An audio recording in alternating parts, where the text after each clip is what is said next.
सामने ये आव्यूह शब्द लिखा तो आपको इसके बारे में तमाम ऐसे सवाल उठ गए होंगे कि सर आव्यूह किसे कहते हैं, आव्यूह कहाँ से आया है, इसके जनक कौन है, ये किस अल्फाबेट द्वारा प्रदर्शित किया जाता है। कहने का मतलब ये है कि यदि हम कोई भी नई वस्तु देखते हैं जिसके बारे में हम क्या रहे अनजान हैं, जैसे उदाहरण के लिए यदि हमारे घर पे कोई नए मेहमान आ जाते हैं जिसके बारे में हम ना जानते हैं तो उनको देखते ही हमारे दिमाग में सवाल उठने लगता है, बड़ी हैरानी होने लगती है कि ये कौन है, कहाँ से आए। उसी प्रकार ये जो आपका आव्यूह दिया गया है तो आव्यूह को देखने से ही हमें लगता है कि ये कहाँ से आया है, इसके गणतज्ञ कौन है, इसकी परिभाषा क्या और इसको किस अल्फाबेट द्वारा प्रदर्शित किया जाता है।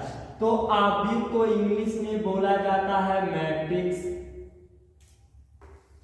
आव्यूह को इंग्लिश में क्या बोला जाता है मैट्रिक्स। मैट्रिक्स का मतलब क्या होता है अवयव।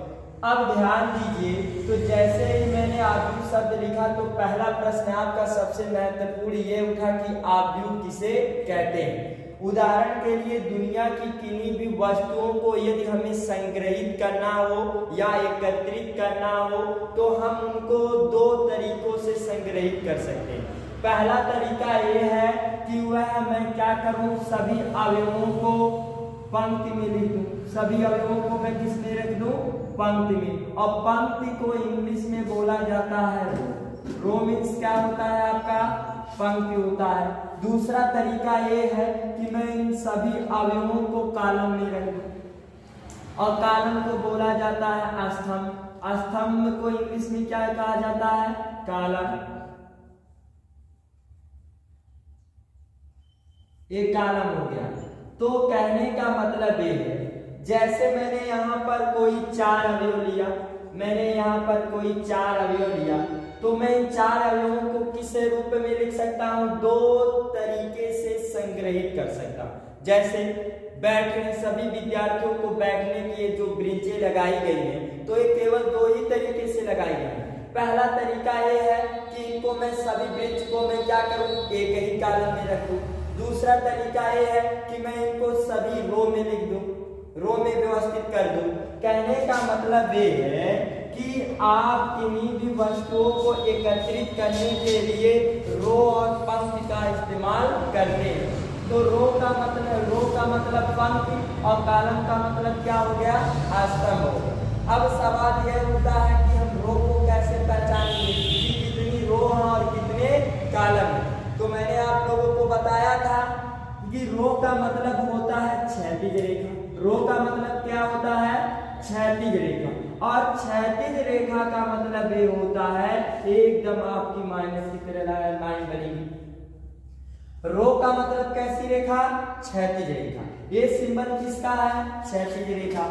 स्तंभ का मतलब होता है आपका कॉलम, और कॉलम का मतलब आप एक प्रकार का ये कह लीजिए खंबा। खंबा क्या रहता है एकदम सीधा रहता है।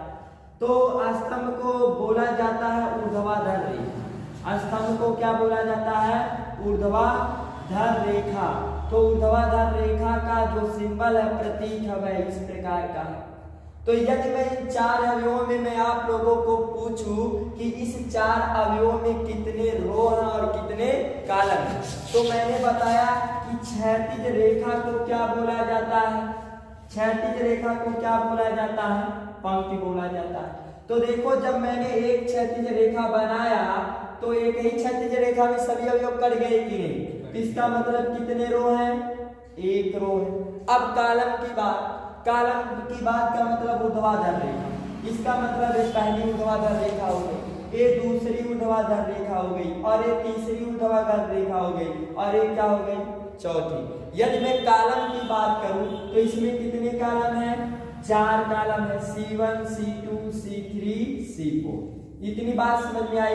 कहने का मतलब ये है कि किन्हीं भी वस्तुओं को संग्रहित करने के लिए या एकत्रित करने के लिए हमें किसकी आवश्यकता पड़ती है पंक्ति और स्तंभ। पंक्ति का मतलब क्षैतिज रेखा, स्तंभ का मतलब ऊर्ध्वाधर रेखा। क्षैतिज रेखा का मतलब माइनस की तरह आपका चिन्ह बनेगा और ऊर्ध्वाधर रेखा का मतलब एकदम पोल की तरह सीधा बनेगा। इतनी बात क्लियर हो गई।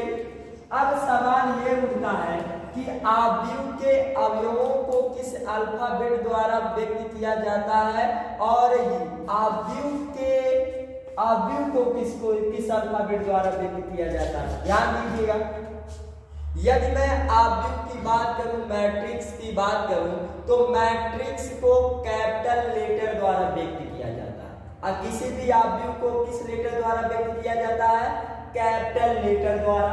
और जो आव्यूह का प्रतीक होता है वह दो आपके बड़े कोष्ठक होते हैं। आव्यूह का प्रतीक क्या होता है, बड़ा कोष्ठक। कहने का मतलब है कि यदि किन्हीं अवयवों को इन कोष्ठकों के द्वारा बंद किया गया हो तो हम बोलेंगे कि ये कहाँ के अध्याय से लिया गया, आव्यूह के अध्याय से लिया गया। ये तो मैंने आव्यूह को दर्शाना सिखाया कि मैं आव्यूह को हमेशा कैपिटल लेटर द्वारा प्रदर्शित करूंगा। दूसरा सवाल ये उठा कि सर आव्यूह के अवयव जो संग्रह किए गए हैं उनको हम किस लेटर द्वारा व्यक्त करें। तो आव्यूह के सभी अवयवों को स्मॉल लेटर द्वारा व्यक्त किया जाता है। तो आव्यूह के अवयवों को किस लेटर द्वारा, स्मॉल लेटरों द्वारा व्यक्त किया जाता है। जैसे मैंने लिखा है यहाँ पर A B C D, आप कुछ भी अवयव ले लीजिए। कहने का मतलब आव्यूह को कैपिटल लेटर द्वारा और आव्यूह के अवयवों को स्मॉल लेटर द्वारा, स्मॉल अल्फाबेट द्वारा व्यक्त किया जाता है। यदि हमें इस आव्यूह में पहली प्रश्नावली आपकी कोड पे निर्भर करती है। कोड का मतलब ये होता है किसी भी आव्यूह की कोड का मतलब ये होता है कि उस आव्यूह में कितनी रो है और कितने कॉलम है। तो कोड का मतलब हम देखेंगे कि कितने रो है और कितने कॉलम। तो देखो रो का मतलब आपकी पंक्ति होता है और पंक्ति को क्या बोला जाता है, क्षैतिज रेखा। तो क्षैतिज रेखा कैसी बनती है, माइनस की तरह बनती है। अब देखो कितनी माइनस की तरह बनता है। ये पहला हो गया और ये क्या हो गया आपका दूसरा। तो इसमें कितने रो हो गए आपके, ये R1 हो गया और ये क्या हो गया आपका R2। तो हमेशा जो इनकी कोड लिखी जाती है हमेशा रो को पहले लिखा जाता है। हमेशा किसको पहले लिखेंगे, रो को। तो कितने रो हो गए, 2 रो हो गए। अब गुणे कितने कॉलम, कॉलम का मतलब एकदम खंभा की तरह लाइन खींचो। तो एक लाइन यहाँ खींच रही है और एक लाइन यहाँ खींच रही है और कहीं अवयव है और कहीं अवयव है ही नहीं। तो कितने कॉलम हो गए, 2 कॉलम हो गए। तो इनकी कोड क्या हो गई, 2 गुणे 2। इतनी बात समझ में आई। कहने का मतलब ये है कि यदि किसी आव्यूह की कोड निकालना हो, यदि किसी आव्यूह की कोड निकालना हो तो हम ये देखेंगे कि उस आव्यूह में कितनी रो और कितने कॉलम। रो का मतलब क्षैतिज रेखा, क्षैतिज रेखा का मतलब माइनस की तरह रेखा जितनी बनेंगी उतने ही क्या कहलाएंगे, रो कहलाएंगे। स्तंभ का मतलब ऊर्ध्वाधर रेखा और ऊर्ध्वाधर रेखा का मतलब जितनी सीधी रेखाएं बनेंगी उतने ही क्या रहेंगे, कॉलम। इतनी बात समझ में आई कि नहीं। जैसे मैंने कोई आव्यूह लिया, यहाँ पर मैंने कोई आव्यूह लिखा 1 2 3 4 5 6। यदि हमें इस आव्यूह में पता करना हो कि कितने रो हैं और कितने कॉलम हैं तो मैंने बताया रो का मतलब क्या होता है, क्षैतिज रेखा।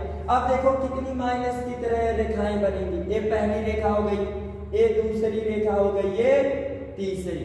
तो कितने रो हो गए, देखो ये आपका R1 हो गया, ये आपका R2 हो गया, ये आपका R3 हो गया। तो कितने रो हो गए, 3 हो गए। मैंने कॉलम की बात कहा तो कॉलम का मतलब एकदम सीधी रेखा बनाना, ऊर्ध्वाधर रेखा। तो कितनी सीधी रेखाएं बन रही हैं, केवल 2 ही बन रही।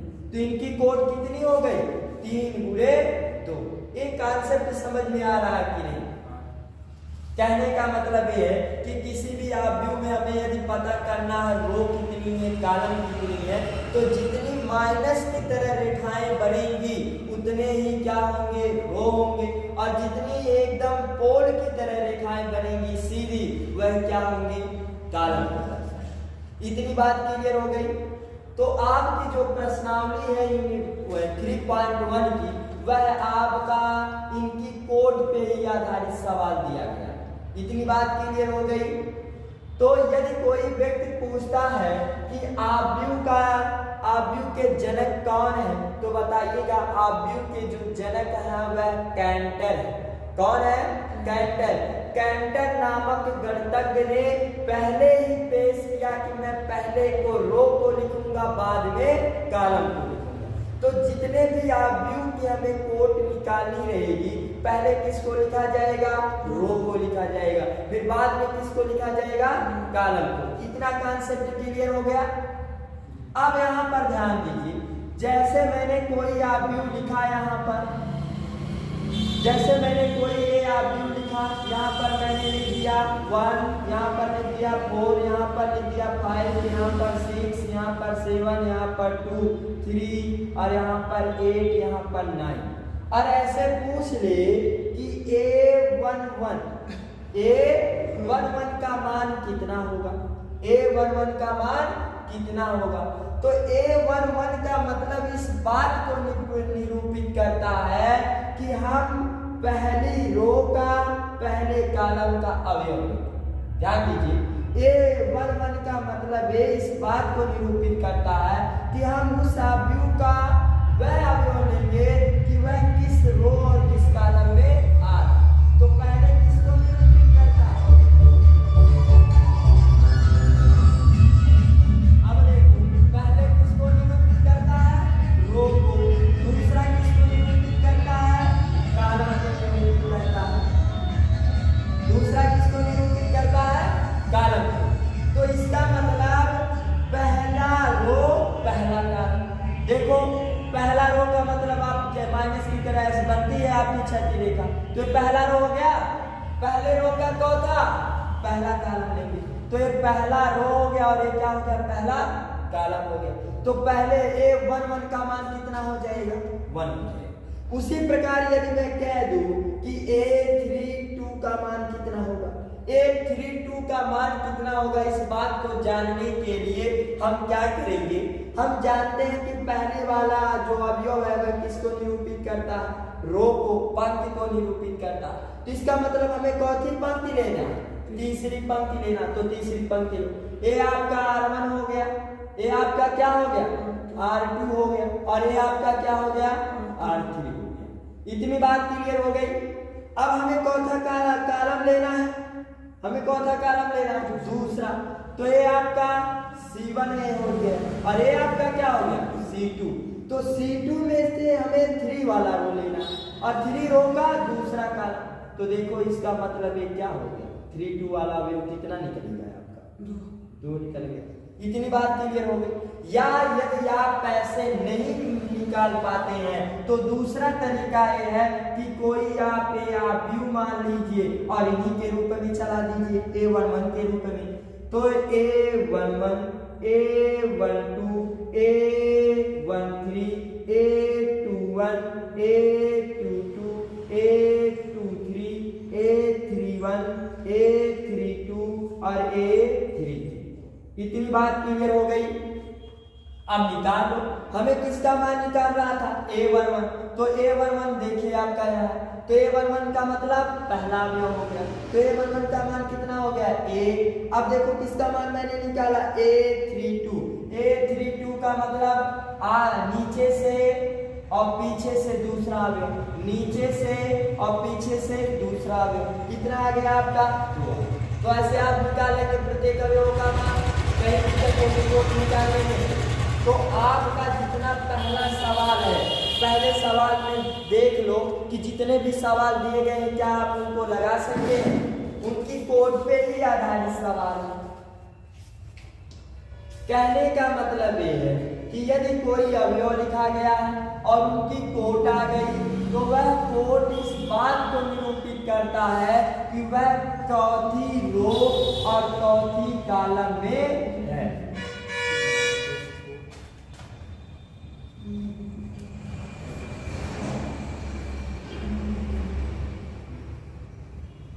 देख लीजिए अब कितना सवाल आप लोग लगा सकते हैं।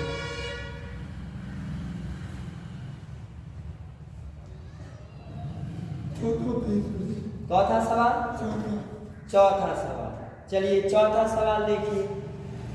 चौथा सवाल ये कह रहा है कि एक आव्यूह 2 गुणे 2, मतलब एक कोट दे दिया कि हमें एक ऐसे आव्यूह की रचना करना है कि जिनकी कोट क्या हो 2 गुणे 2।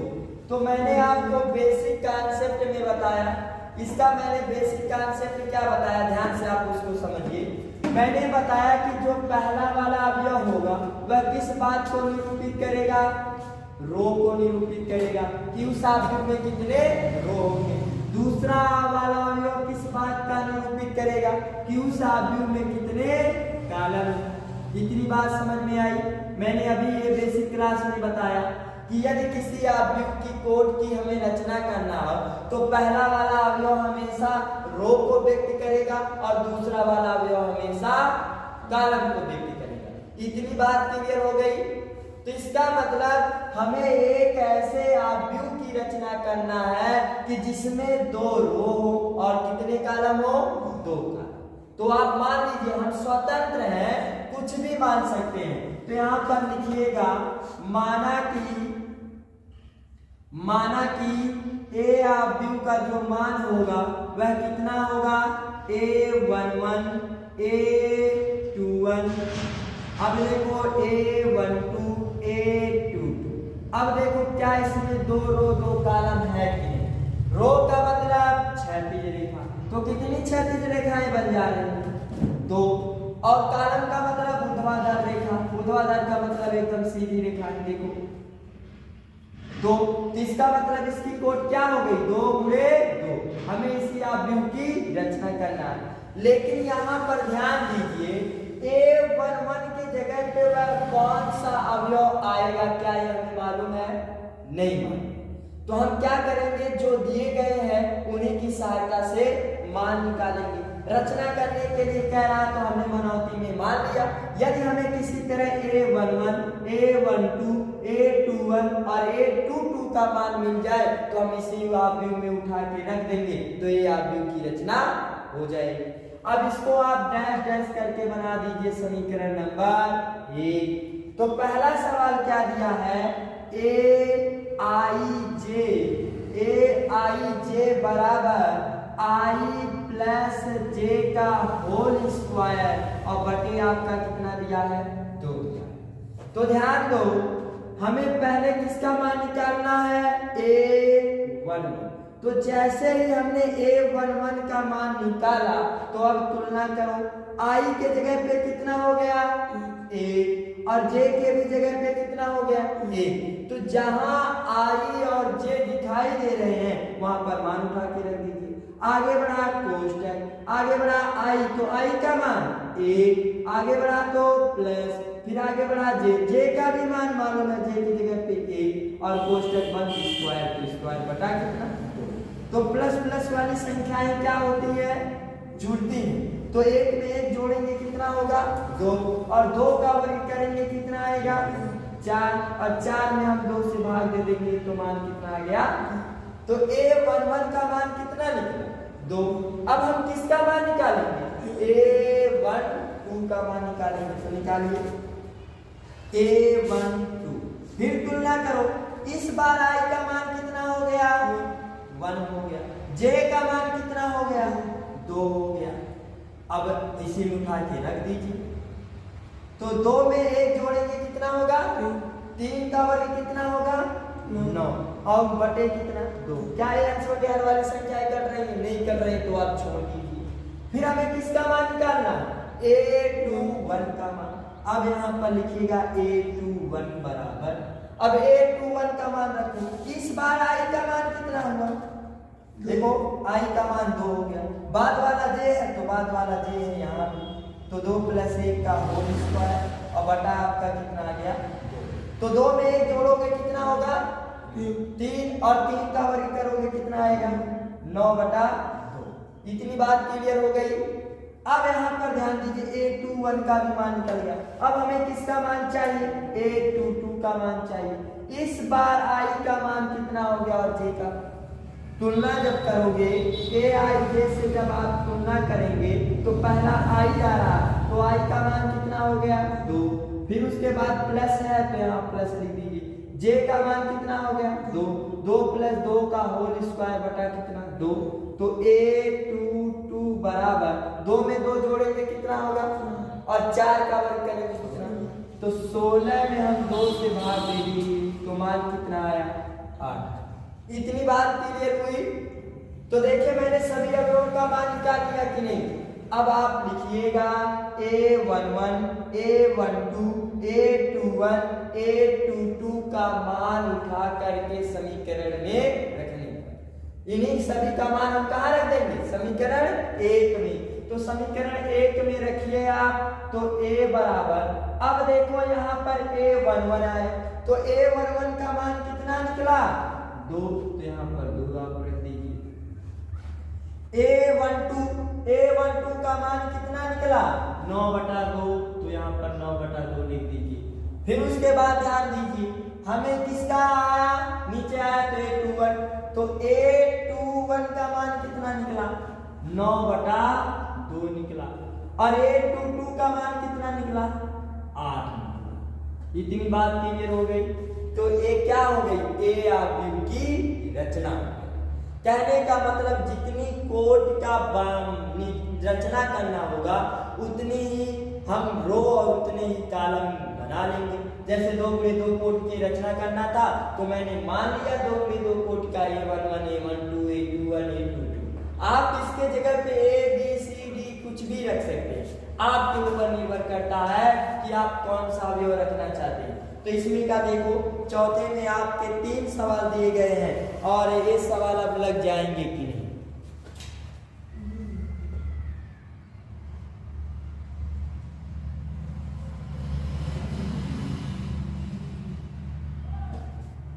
लग जाएगा अब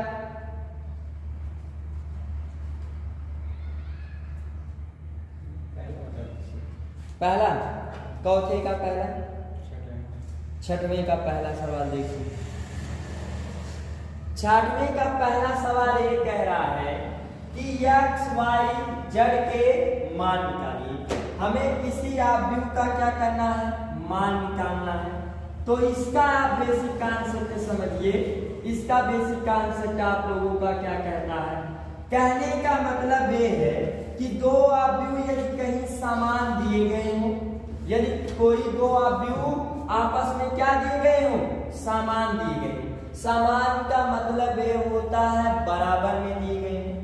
ध्यान दीजिए यदि कहीं आपके 2 अवयव समान दिए गए हो, जैसे मैंने यहाँ पर लिखा a b c और यहाँ पर मैंने लिखा d, और यहाँ पर मैंने बराबर लिख दिया और यहाँ पर मैंने लिख दिया 1 2 3 4। तो देखो इसका कॉन्सेप्ट क्या कहता है कि यदि मैं पूछूं कि a b c d का मान कितना होगा तो हम कैसे निकालेंगे। इसका लॉजिक क्या कहता है, कॉन्सेप्ट क्या कहता है। यदि कहीं 2 अवयव आपस में समान हो, समान का मतलब यदि आपस में बराबर का चिन्ह दर्शाया गया हो, तो हम सर्वप्रथम ये देखेंगे कि क्या इनकी कोटियां समान हैं। कोटियां का मतलब ये है कि इसमें कितने रो और कितने कॉलम। यदि इन दोनों अवयवों की कोटियां आपस में समान है तो पहला वाला अवयव पहले वाले अवयव के बराबर हो जाएगा और दूसरा वाला अवयव दूसरे अवयव के बराबर हो जाएगा। ये कब होगा, जब इनकी कोट समान होगी। तो कोट का मतलब कितने रो और कितने कॉलम। तो पता करो इसमें कितने रो हो गए 2 रो हो गए, कितने कॉलम हो गए, कितनी ऊर्ध्वाधर रेखाएं बन रही है 2। इसकी कोट क्या हो गई 2 × 2 हो गई। अब इसकी कोट निकालो, इसकी कोट निकालो, इसमें कितने रो हो गए 2 रो हो गए, कितने कॉलम हो गए, कितनी ऊर्ध्वाधर रेखाएं हो रही है 2 हो रही है। अब देखो इनकी कोट आपस में क्या आ गई समान आ गई। तो मैंने कहा यदि कहीं 2 अवयवों की कोटियां आपस में समान आ जाती हैं और बीच में बराबर का चिन्ह हो तो पहला वाला अवयव पहले वाले अवयव के क्या होगा बराबर होगा। तो a का मान कितना निकल गया 1 निकल गया। और दूसरा वाला अवयव क्या होगा, दूसरे वाले अवयव के बराबर होगा। तो b का मान कितना निकल गया, 3 निकल गया। तीसरा वाला अवयव किसके बराबर होगा, तीसरे वाले अवयव के बराबर होगा। तो c का मान कितने के बराबर हो गया, 2 के बराबर हो गया। चौथा वाला अवयव चौथे वाले अवयव के बराबर हो गया। तो d का मान कितना आ गया, 4। इतनी बात समझ में आई। कॉन्सेप्ट क्लियर हो गया। अब पहला सवाल देखिए, आप खुद बता सकते हैं। पहला सवाल आपका क्या दिया था, दिया है 4, फिर दिया है x, फिर दिया है आपका 3, फिर दिया है आपका 5, फिर उसके बाद बराबर दे दिया गया है। फिर उसके बाद आपका दूसरा अवयव दिया गया है और दूसरे अवयव में दिया है y z, फिर आपका क्या दिया है, 1 दिया है, फिर क्या दिया है आपका 5। इतनी बात समझ में आई। और सवाल में क्या दिया कि x y z का मान। तो मैंने अभी बताया कि यदि कहीं दो अवयवों के बीच में बराबर का चिन्ह दर्शाया गया हो तो हम देखेंगे क्या इन दोनों अवयवों की कोटियां आपस में समान है। यदि इन दोनों अवयवों की कोटियां आपस में समान मिल जाती हैं तो पहला वाला अवयव पहले वाले अवयव के बराबर होगा और दूसरा वाला अवयव दूसरे वाले अवयव के बराबर होगा। तो कोट निकालो। कोट का मतलब कितनी पंक्ति और कितने स्तंभ होंगे, अर्थात इंग्लिश में कह लीजिए कि कितने रो और कितने कॉलम। तो रो का मतलब क्षैतिज रेखा, एक क्षैतिज रेखा यहाँ बन रही और एक यहाँ। तो कितनी क्षैतिज रेखाएं हो गई, 2। कितने ऊर्ध्वाधर रेखाएं हो गई, कितने कॉलम हो जा रहे हैं, 2। तो इनकी कोट कितने हो गई, 2 गुणे 2। और इसकी भी कोट कितनी हो गई, देखो 2 रो और 2 कॉलम आपकी बन रही है। तो कोट ऐसे निकाल लिया। क्या इनकी कोटियां आपस में समान निकली? तो हमने कहा यदि इनकी कोटियां आपस में समान है तो पहला वाला अवयव पहले वाले अवयव के क्या हो जाएगा, बराबर। तो मैं कह सकता हूं कि y का मान कितने के बराबर आएगा, 4 के बराबर आएगा। इतनी बात क्लियर हो गई। और दूसरा वाला अवयव किसके बराबर होगा, दूसरे वाले अवयव के बराबर होगा। तो z का मान कितने के बराबर है, देख लो 3। तीसरा वाला अवयव किसके बराबर होगा, तीसरे वाले अवयव के बराबर होगा। तो देखो हमें x y z का मान चाहिए तो x y z का मान निकालेंगे। इतनी बात क्लियर हो गई, लग जाएगा। कहीं दिक्कत है इस प्रकार के सवाल में आप लोगों का? अब इसमें का देखो सवाल जो आपका है तो एक एक अवयव में है। अब इन्हीं को बड़े में देगा आपके, बड़े में क्या देगा, इसी में आपका 2 या 2 से अधिक राशियों को एक ही में प्लस माइनस करके दे देगा। यहां से सवाल पूछा जाता है। जैसे आपका दिया गया है x प्लस y दिया गया है, फिर आपका कितना दिया गया है 5 प्लस z दिया गया है, फिर उसके बाद आपके दूसरे कॉलम में दिया है 2, फिर क्या दिया है x y बराबर, फिर क्या यहां पर दिया गया है, दिया है आपका 6 5 2 8 और कह दिया कि x y का क्या करिए, मान निकालिए। तो मैंने आप लोगों को बताया कि यदि कहीं दो अवयवों के बीच में बराबर का चिन्ह हो तो हम क्या चेक करते हैं, कोट। क्या इनकी कोट आपस में बराबर है, देखो कोट का मतलब कितनी रो और कितने कॉलम। रो का मतलब कितनी क्षैतिज रेखाएं बनेंगी, 2 रो हो गए।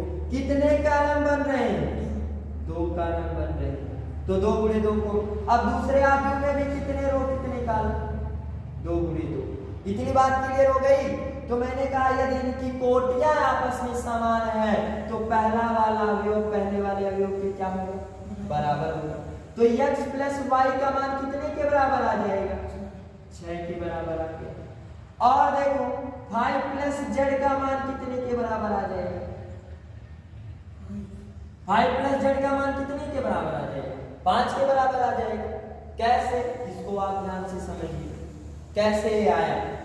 मैंने क्या कहा कि पहला वाला अवयव पहले वाले अवयव के बराबर होगा, दूसरा वाला अवयव दूसरे वाले अवयव के बराबर होगा। देखो है कि नहीं बराबर, एक्चुअली है भी। तो हमें x y z से ही मतलब है, तो x नहीं है इस कारण मैंने इसमें नहीं लिखा, x y z नहीं है तो इसको नहीं लिखा।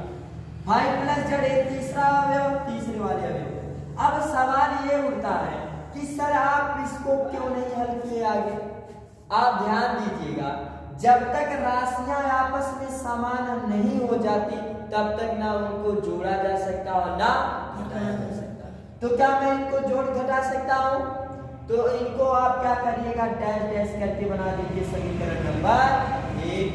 अब ध्यान दो, मैथ का नियम ये कहता है कि यदि किसी चर राशि का मान निकालना है उसको एक तरफ तिनका चोचा पकड़ के एक तरफ दबा दो, और जिनका मान हमें नहीं निकालना है उनको हम एक पक्ष से क्या करेंगे, दूसरे पक्ष में पक्षांतर करेंगे। तो जब भी किसी अवयव को एक पक्ष से दूसरे पक्ष में ले जाते हैं तो चिन्ह क्या होता है, विपरीत होता है। तो प्लस का विपरीत क्या होगा, माइनस हो जाएगा, इधर आएगा तो प्लस वाला। अब 5 में से 5 गया तो बचा क्या, तो जड़ का मान कितना निकल गया, 0 निकल गया। अब देखो एक्स वाई का मान कितना होगा, आप बताइए। एक्स वाई चौथा अवयव, आखिरी वाला अवयव चौथा अवयव, तो यहाँ भी चौथा अवयव की क्या करेंगे, बराबर करके। इतनी बात क्लियर होगी। हमें जड़ का मान मिल गया, लेकिन क्या हमें एक्स वाई का मान कितना है कन्फर्म है क्या हमें मालूम है, नहीं मालूम। तो कोई आप एक ऐसा सूत्र लगा दीजिए कि आपका एक्स वाई का भी मान निकल जाए। तो आप जानते हैं कि जो एक्स माइनस वाई का मान होता है होल स्क्वायर जो होता है वह किसके बराबर होता है, एक्स प्लस वाई का होल स्क्वायर और माइनस, ये देखो अब इनको सेटिस्फाई करना है कि दोनों पक्षों का मान आपस में क्या आना चाहिए, समान ही होना चाहिए। जब x माइनस वाई का होल स्क्वायर करेंगे तो क्या आएगा, x square plus y square minus 2a। तो यहां भी आपका वही आना चाहिए, x square plus y square minus 2a। लेकिन ये प्लस है तो प्लस 2a, लेकिन माइनस में भी 2a भी चाहिए। तो इसका मतलब हमें कितने को घटाना पड़ेगा, 4xy को घटाना पड़ेगा। चेक कर लो क्या इन दोनों पक्षों का मान आपस में बराबर है कि नहीं। अब इसका दोनों सूत्र पे, इसका सूत्र क्या है, x square plus y square minus 2xy। अब इस वाले को तोड़ो, ये देखो a प्लस b का क्या है, होल स्क्वायर क्या होता है, a square plus b square plus 2ab, और आगे बढ़ा तो माइनस है आपका 4xy 2xy। मैंने क्या कहा, यदि राशियां आपस में समान है तो उनको जोड़ा भी जा सकता है और घटाया भी जा सकता है। तो देखो xy राशियां समान मिल गई कि नहीं। अब घटा लीजिए, जोड़ घटा लीजिए। प्लस माइनस वाली संख्याएं क्या होती हैं, घटती हैं, लेकिन चिन्ह किसका लिया जाता है, बड़े का। तो बड़ा इन दोनों में कौन है, 4 का चिन्ह क्या है, माइनस है। तो 4 में से 2 जाएगा, कितना बचेगा, 2xy। अब देखो इन दोनों का मान एक ही जैसा मिल गया कि नहीं, क्या इसके मान में परिवर्तन हो रहा है, नहीं हो रहा। रख दो और मान, x माइनस वाई का होल स्क्वायर बराबर, आगे बढ़ा तो x प्लस वाई। क्या हमें x प्लस वाई का मान मालूम है, कितना है, 6। तो आप 6 लिखिए, वर्ग है तो वर्ग करिए, आगे बढ़ा माइनस, आगे बढ़ा 4। इन दोनों अवयवों के बीच में कुछ भी चिन्ह नहीं तो कैसा चिन्ह, बुरा।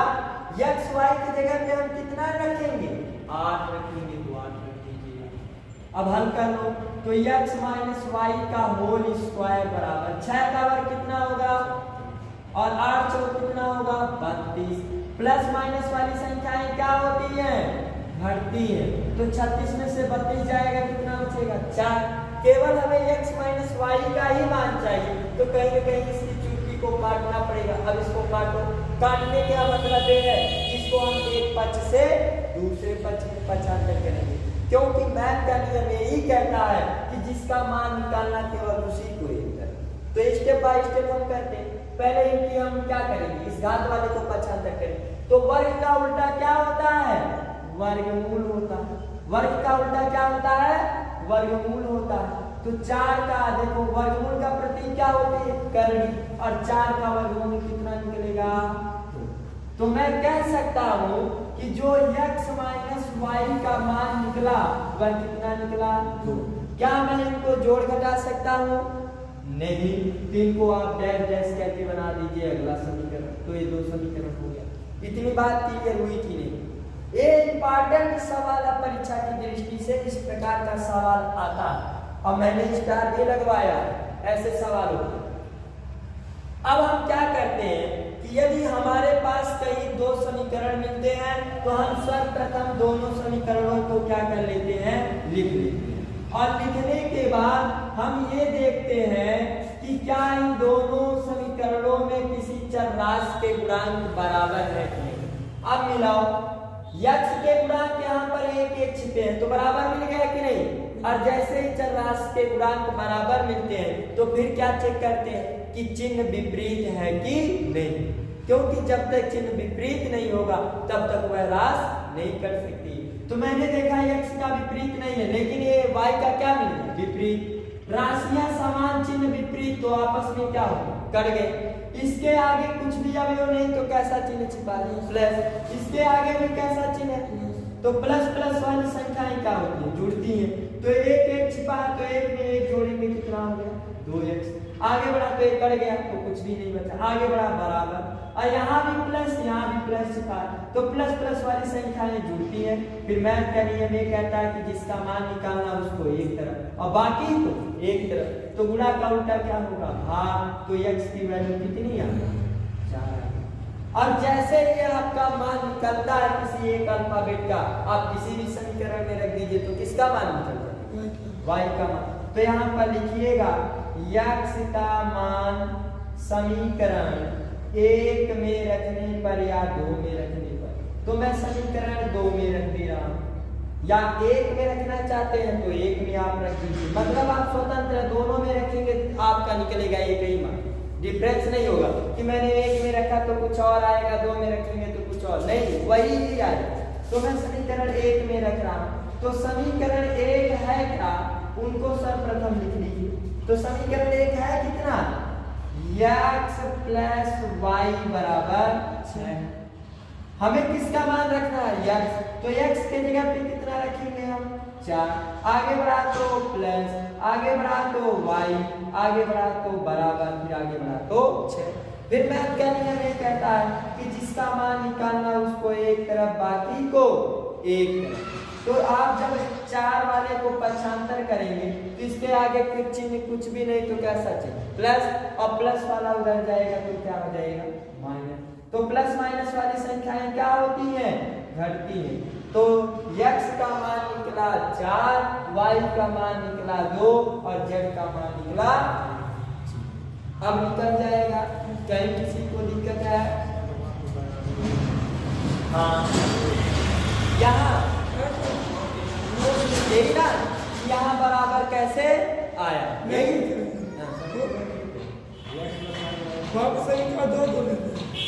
यहाँ पर कैसे मैंने 2 लिखा समीकरण। अच्छा मतलब यहाँ दोनों में नहीं, ये गलत लिखा गया है। एक आपका x प्लस वाई का मान कितना है, 6। तो x प्लस वाई वाला चौथा समीकरण है 1, तो यहाँ पर 1 ही रहेगा। ऐसा नहीं है कि दोनों 2 ही रहेगा, एक पहला और एक दूसरा। और कहीं बताइए दिक्कत हो तो, समझ में आ गया ना। मैथ पढ़ने का केवल एक ही रूल अपनाइएगा, कहीं भी रहिएगा कि जो भी अध्यापक सिलेबस पढ़ाते हैं केवल उनकी बात को सुनिए आप कि वह कैसे कह रहे हैं, लगाने के लिए कॉन्सेप्ट क्या समझा रहे हैं। यदि नहीं समझ में आ रहा, जहां दिक्कत हो रही वहीं पे तुरंत पूछ लो आप।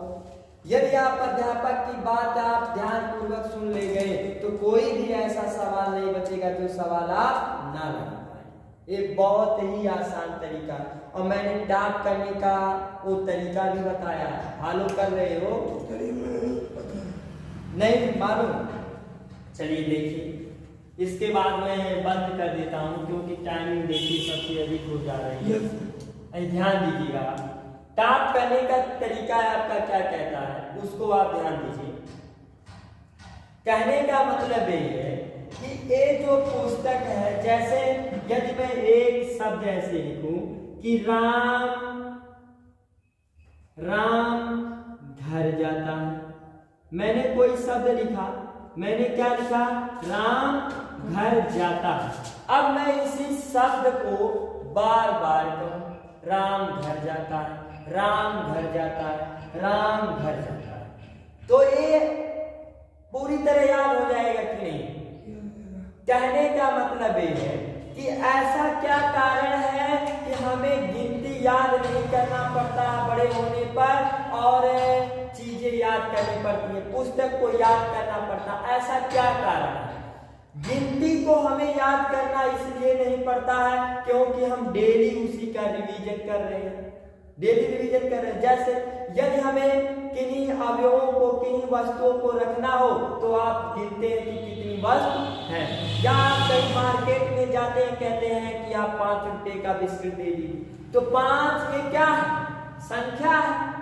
यही कारण है कि हमारे दैनिक जीवन में डेली गिनती का यूज होता है और इस कारण हमें गिनती याद करना नहीं पड़ता है, वह कभी भूलता भी नहीं है। और ऐसा रीजन क्या है कि हमें 12 का सिलेबस याद करना पड़ जा रहा है, रटना पड़ जा रहा है और वो नहीं रटना पड़ रहा। इसका आपने लॉजिक क्या लिखा है? इसका लॉजिक हमें ये निकला कि यदि मैं किसी पुस्तक को 7 से 8 बार पढ़ दूं या 10 से 12 बार पढ़ दूं तो इसके जितने भी वाक्य हैं हमारे दिमाग में अच्छी तरह क्या हो जाएंगे? फीड हो जाएंगे। जैसे मैंने लिखा कि आपका, जैसे एल्डिहाइड का हमने समुच्चय बताया, एल्डिहाइड का मतलब CHOA होता है। मान लो मैंने एल्डिहाइड बताया CHO, अब मैं CHO एल्डिहाइड डेली में पढ़ूं तो क्या ये कभी हमसे भूल सकता है? कभी भी नहीं भूलेगा, मतलब ये भूल ही नहीं सकता है।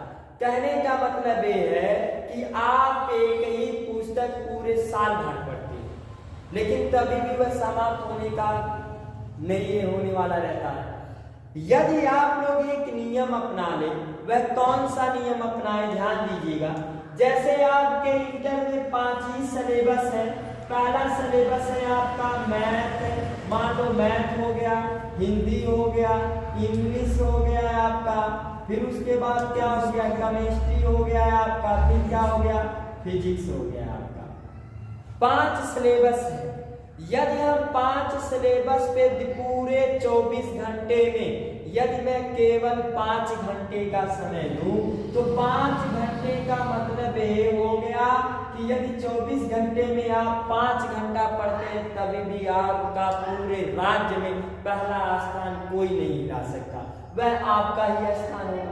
कैसे? ध्यान दो, हमने मैथ का 1 घंटा का टाइम किया और 1 घंटा बहुत मायने रखता है। कम से कम एक पुस्तक को 1 महीने में कितनी बार समाप्त कर दोगे? कम से कम 7 से 8 बार आप समाप्त करोगे एक पुस्तक को 1 महीने में। और ये पढ़ना कितना है? पूरे साल भर। मान लो 7 बार समाप्त करते हैं तो मैं इस पूरे साल भर में इस पुस्तक को कितनी बार समाप्त कर दूंगा?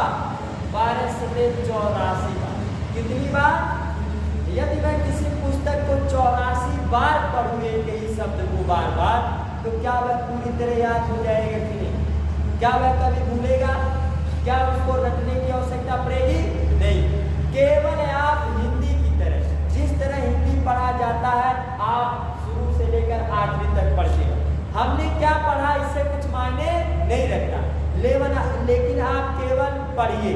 जैसे पहली बार पढ़ा तो कुछ भी नहीं समझ गया, दूसरी बार पढ़ा तो ऐसा लगेगा कि हमने कहीं इसको पढ़ा, तीसरी बार जब आप पढ़ेंगे